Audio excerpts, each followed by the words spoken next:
আপনার স্বামী যদি রাত্রে ঘুমের মধ্যে নাক ডাকেন তবে বিরক্ত না হয়ে গর্বিত হন, কারণ আপনি একমাত্র সুন্দরী মহিলা যাকে বিয়ে করে আপনার স্বামী নিশ্চিন্তে ঘুমাচ্ছেন।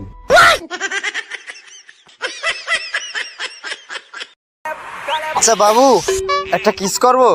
ছি ছি ছি, এইগুলা কি বলো? একদমই না, যা কিছু হবে সব বিয়ের পর।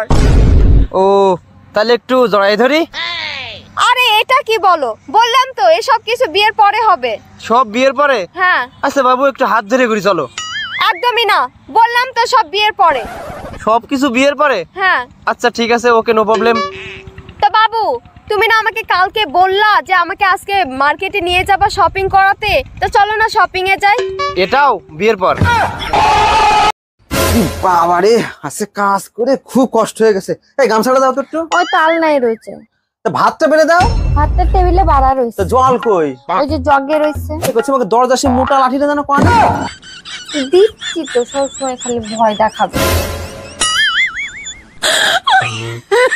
এই কম্বলটা দাও, এটা আমাদের বাড়ির থেকে দিয়েছে। হ্যাঁ নাও নাও, সব ফালতু। তার মানে আমিও ফালতু? হ্যাঁ তুমিও ফালতু। শোনো, আমার জন্য ব্যাংকের ম্যানেজার থেকে শুরু করে পাইলট পর্যন্ত এসেছিল। ওরা সবাই বেঁচে গেছে, বুঝেছো? একমাত্র আমিই ফেসে গেলাম। মামা, আমি লস্যি খাবো। এই ছুটকি না, লস্যি খেলে ঠান্ডা লেগে যাবে। মামা, আমি চুপা চুপ খাবো। না, চুপা চুপ খেলে দাঁতে পোকা হয়ে যাবে।